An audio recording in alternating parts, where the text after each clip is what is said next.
Assalamualaikum warahmatullahi wabarakatuh. Alhamdulillah nahmaduhu wa nasta'inuhu wa nastaghfiruh wa na'udzu billahi min shururi anfusina wa min sayyiati a'malina. Man yahdihillahu fala mudilla lahu wa man yudlil fala hadiya lahu. Asyhadu an la ilaha illallah wa asyhadu anna Muhammadan abduhu wa rasuluh la nabiyya ba'dah. Allahumma shalli wa sallim ala sayyidina Muhammad wa ala ali sayyidina Muhammad amma ba'du. Usikum wa iyaya bittaqwallah faqad fazal muttaqun. A'udzu billahi minasy syaithanir rajim. Bismillahirrahmanirrahim.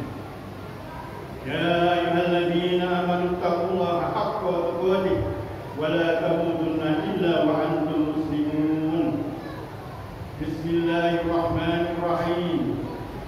Ya ayyuhalladzina amanu taqullaha wa tanzur nafsun ma qaddamat lighad wattaqullaha innallaha khabirun bima ta'malun. Sadaqallahu alazim. Hadirin jamaah rahimahullah, kita intinya marilah kita selalu bersyukur kepada Allah Taala atas limpahan karunia dan nikmatnya, wabil khusus nikmat umur, nikmat sehat, nikmat hidayah, sehingga pada hari ini kita sekalian masih diberikan kesempatan untuk melaksanakan aktivitas ibadah, khususnya ibadah salat Jumat di Masjid Al-Muttaqin. Allahumma shalli ala sayyidina Muhammad wa ala ali sayyidina Muhammad. Salawat dan salam mari terus menerus kita anugerahkan kepada junjungan kita Nabi besar Muhammad sallallahu alaihi wasallam, dan juga tercurah kepada para keluarganya, para sahabatnya, para tabi'in, para aulia, para guru-guru kita, sesepuh kita, hingga kita sekalian. Insyaallah kita semua masih diberikan istiqomah sehingga kita bisa melaksanakan sunnah-sunnahnya sampai akhir hayat kita nanti. Amin ya rabbal alamin. Hadirin jamaah rahimahullah, khotib melalui mimbar yang mulia ini kami mengajak diri pribadi dan seluruh hadirin, marilah kita tidak henti-hentinya untuk meningkatkan iman dan takwa kita kepada Allah SWT dengan cara sungguh-sungguh melaksanakan semua yang diperintahnya dan menjauhi semua yang dilarang. Insyaallah hanya dengan takwa inilah yang akan menyelamatkan kita dalam kehidupan di dunia maupun di akhirat kelak. Amin ya rabbal alamin. Hadirin jamaah rahimahullah, hari ini adalah hari Jumat terakhir di tahun 2024. Sebentar lagi kita akan masuki tahun 2025.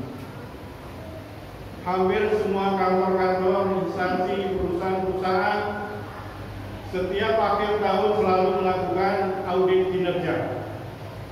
Istilahnya tutup buku, menghitung berapa keuntungan di mana letak ruginya, itu semua. Yang ingin kami sampaikan, bagaimana ini dalam konteks Islam? Apakah Islam juga mengenal audit kepada diri sendiri? Khalifah Umar bin Khattab pernah bersabda, hisablah dirimu sebelum nanti dihisab oleh Allah SWT. Bahwa kita sebenarnya dalam Islam diwajibkan untuk melakukan koreksi diri, audit pribadi kita yang berkaitan dengan amal ibadah, juga berkaitan dengan dosa-dosa. Nah, waktunya kapan? Kita tidak usah menunggu akhir tahun, karena dalam Islam tidak diatur waktunya. Setiap saat, setiap sholat dan sholat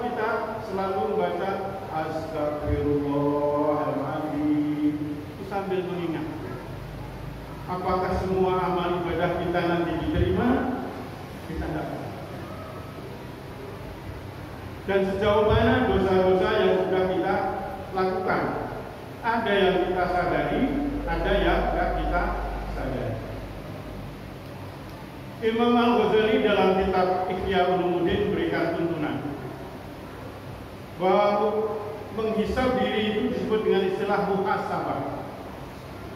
Muhasabah ini hukumnya wajib pada kita dalam rangka untuk meningkatkan mutu, kualitas amal ibadah dan menjauhi dosa-dosa.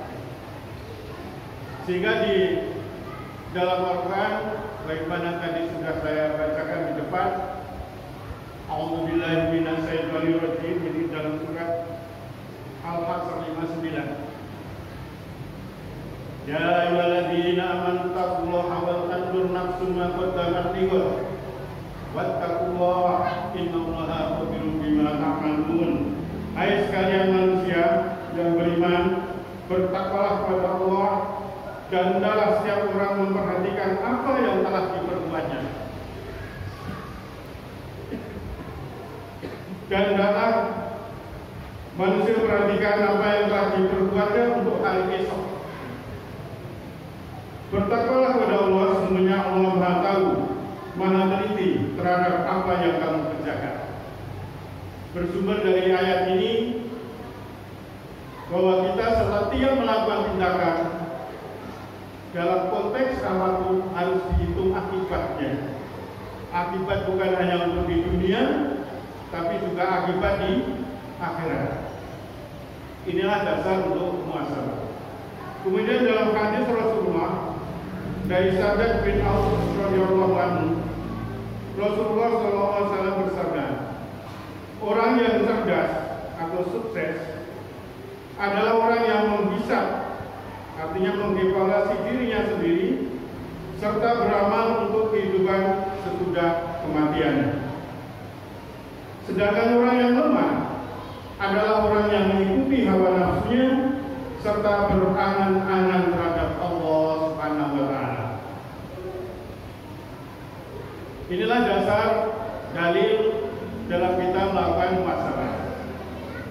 Imam Al-Ghazali memberikan landasan kita tidak bisa sembarangan melakukan muhasabah. Ada dua syarat. Syarat yang pertama, kita harus paham betul apa tujuan hidup kita. Kalau tujuannya mencari harta, nanti muhasabahnya sesat. Tujuan kita itu, ini sebagaimana di dalam Quran surat Az-Zariyat di mana? Wa ma khalaqtul jinna wal insa illa liya'budun. Bahwa aku ciptakan jin dan manusia hanya untuk beribadah kepada Allah.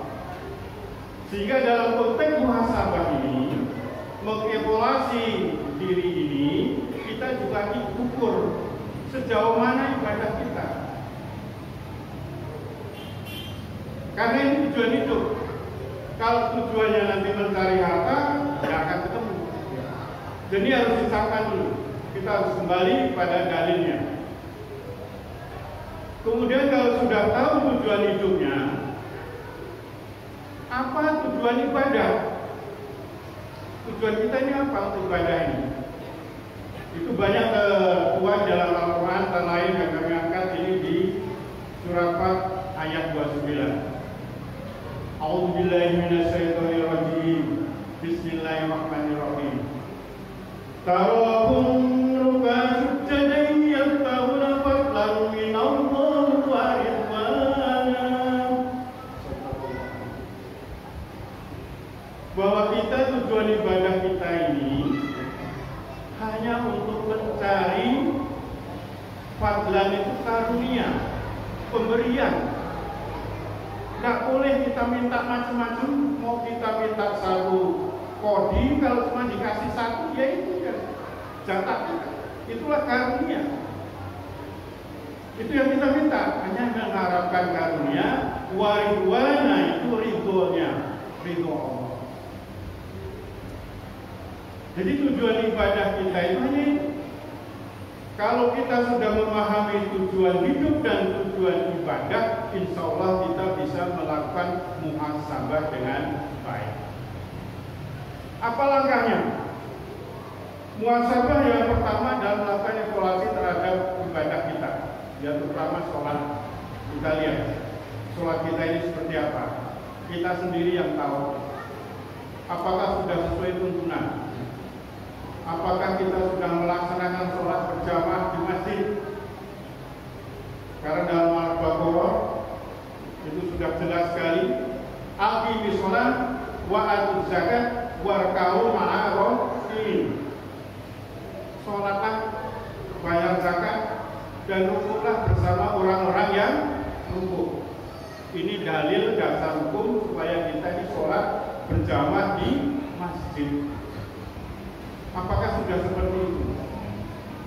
Kemudian yang kedua, setelah kita mengevaluasi ibadah dalam konteks hubungan antar manusia, Imam Al-Ghazali memberikan tuntunan supaya kita ini tidak salah ngomong, tidak salah bicara kepada orang lain.